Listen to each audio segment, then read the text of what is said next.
Good afternoon, and welcome to All Access Hutchinson from the Hutchinson News Live. I'm Ron Sylvester, editor of the Hutchinson News, and with me is Debra Teufel, who is president and CEO of the Hutchinson-Reno County Chamber of Commerce. Welcome. Well, it's good to be here, Ron. Thanks for the invitation. Sure, and we're just finishing up, as you know, a three-day series on our economic vitality, and wanted to invite you in to kind of talk at the end of this because today, especially, our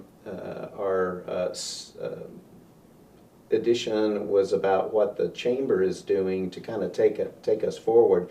Now, I've got to ask you because we do have a lot of challenges economically in Hutchinson. Did you know the extent of these challenges when you took this job? I did. I actually was working in the College of Business in Oklahoma before coming here to Kansas. And Kansas was not new to me. I had been previously at the Wichita Chamber and had spent a couple of decades nearly working in economic development in south central Kansas. So Reno County was not new to me. Reno County was part of the regional effort that the Greater Wichita Economic Development Coalition those challenges. So I look at it as a great opportunity to come back and make a good impact here in Kansas. So you like a challenge? I absolutely love a good challenge. Okay. Well, and it's kind of a point. As we looked at the trends, it was the area's been depressed for quite a while, but it was starting to make a comeback around 2008, and then of course we all know what happened in 2008, and it's like we never have really recovered from the Great Recession. So where do you think the turnaround is? I mean, do you think it's still a couple of years off? Do you think it's something that we can make a dent in this year? I think 2018 is going to be the year that we turn a corner. But it is no secret that the Great Recession hit this part of Kansas very hard. And typically, Kansas lags the rest of the nation. But we entered into that Great Recession with everyone else. And with lagging the rest of the nation, usually it takes a couple of years longer for us to recover. So it was a long recovery for the rest of the nation. It's an even longer one for us. And because we are part of a larger regional economy that was hit so hard, particularly in the manufacturing sector, you're seeing that and the impacts of that right here. And so we're not immune to it. You asked if I was surprised. I did delve into some of the stories that I was seeing when I first came last summer and started talking to businesses. And I will say there were some things that surprised me in the feedback from the businesses, knowing that we have a lot of people out there that are looking for work. The thing that did surprise me the most was when I would talk to an employer that had really quality job openings, they were still having a hard time filling those positions. And that was the real conundrum for us is, if we know that there are people looking for work, where is this disconnect between the job seekers and the job opportunities? So I love that your story really shines some light on the Workforce One system. Workforce One serves this part of the state of Kansas, and they have a great job portal, Kansas Works, where employers can post job opportunities. So they're a real good litmus test of, what are the opportunities that are open out there. And I've been reading some of the feedback on the stories, and I still hear that there are people out there that still would desperately like a job. So we hope that story really helps bridge that divide. Yeah, we found 300 jobs currently open, and they're good paying jobs with good companies, but it may, part of the disconnect may be the training, that the people who are out there looking for jobs aren't properly trained to be a thing. So, but we have a strong community college here, and it seems like something that we could fix. The community college is a great asset, and I think one of our differentiators really is the Hutchinson Career and Technical Education Academy.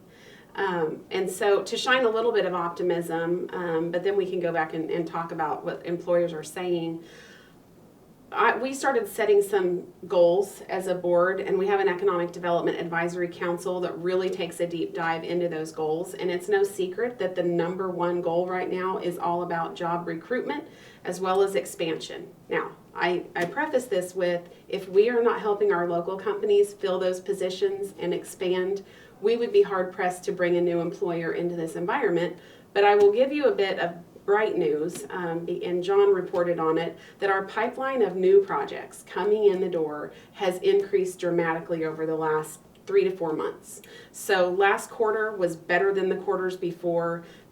Already in January and February, we have seen a real uptick in project activity. What we try to do is then turn that into actual site visits here on the ground. Companies that are coming in, looking at buildings, looking at sites, and have the opportunity to create jobs. So we have hosted a couple of site visits recently that give me real optimism about 2018. And one of the first things that we do is take them to the Workforce Center, take them over to the community college, and let them see to what our high school students are learning in the Career and Technical Ed Academy. And the feedback I got just last week from one of the prospects was, one, the building that we showed them was ideal. That's always good news. There's always some work to be done on dated buildings, but I'm really optimistic about that. But the real bright spot of that visit was how impressed they were with our technical training. Now, the secret sauce is, how do we make sure that we're getting young people and even folks that are maybe out of the workforce right now into that training to fit the jobs that will be coming?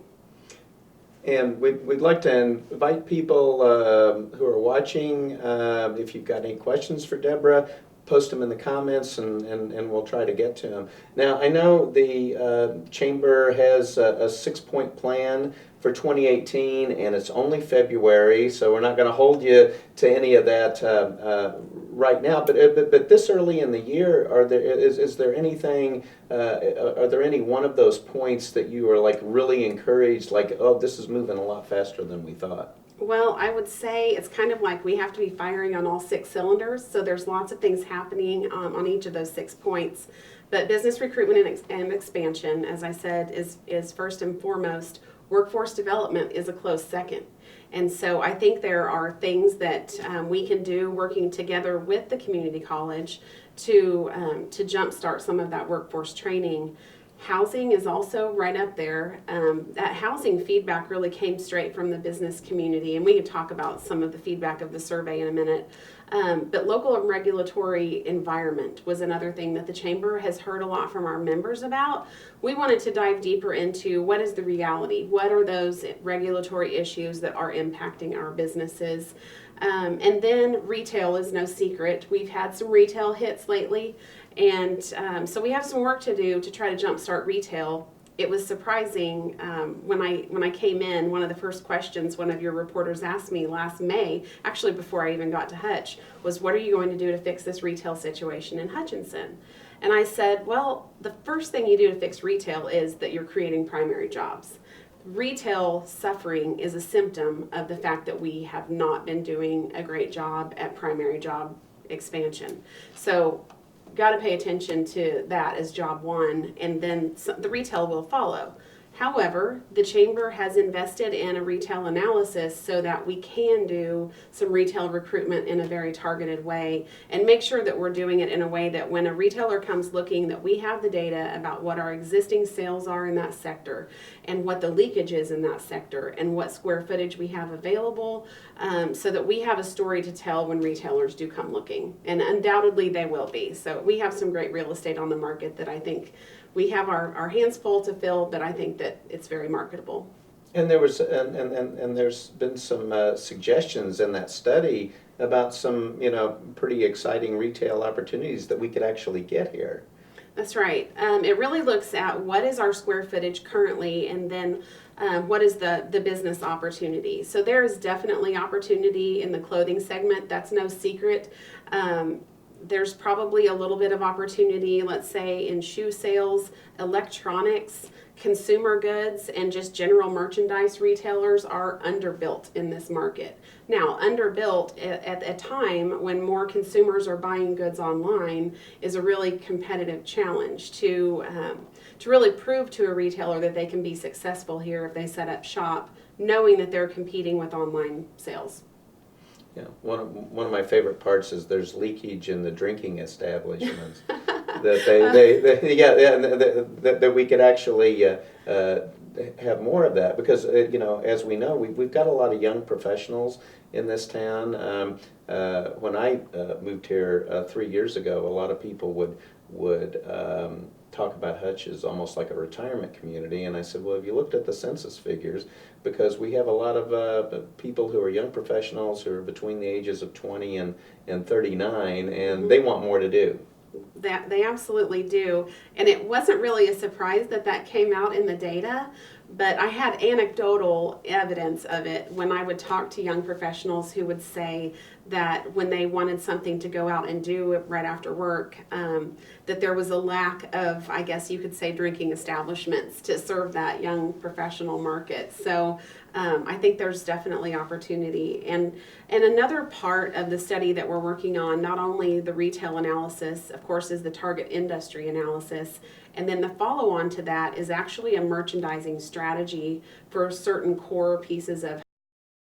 So taking a really close look at our core central business district and what's missing in that district, what could we attract to that district to make it more vibrant, and looking at our corridors. We are a community that's very spread out, so we have a lot of different retail corridors to look at, so taking it one step at a time. And you made a comment in this morning's story about how we, have a lot of things that you see in a destination tourist economy. A lot of those features, and as part of my background, in my past journalism career, I've covered the development of Branson, I've covered Las Vegas, I covered Disneyland for the Orange County Register, which was a local newspaper out there. I just say that so people will know. I have some experience covering the tourism industry, and when I came to Hutchinson, I found a lot of the same, that this town has a lot of the same features as those places, on a smaller level, but they didn't seem to be really taking full advantage of that. What do you see as some things we could do to do that? So tourism as an industry is an interesting sector for Hutchinson, and it's a very important part of our economy. Looking at the data, $116 million of economic impact in Reno County comes directly from tourism.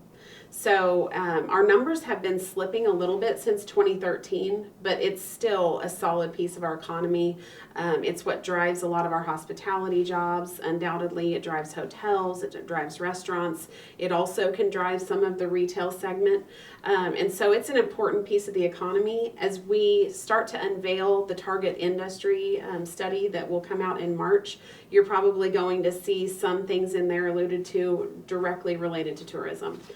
We've got some very unique assets. Now, we aren't a Disneyland. We're not exactly Branson, but for the middle of Kansas, we have some really unique identifiers. And as you have noted, and some things I've seen you write, we have two of the great wonders of Kansas right here in Hutchinson. So it's pretty special. Yeah, and there's a lot. Like I said, it's on a smaller scale, but there's a lot of that. There's a lot of those features that you find in bigger tourism markets. And can you say that number again? How much? $116 million. And we don't make these numbers up. We actually purchased a study that the state commissions each year, and it's from a firm called Tourism Economics. And so these are vetted numbers that shows that actually Reno County is the 10th largest tourism county for Kansas. Okay, well, great. Hey, listen, thanks for taking time to join us today. We know you've got a busy day, so we'll let you get on about it, but we appreciate you taking time to sit and talk to us because it's a really important issue, and we'll be, we'll be glad to be following it the rest of the year and seeing where we go for Hutchinson. Well, I hope people stay tuned because I expect some big economic development successes for Hutchinson this year. All right. And thank you for joining us. We've been talking to Debra Teufel, President and CEO of the Hutchinson-Reno County Chamber of Commerce.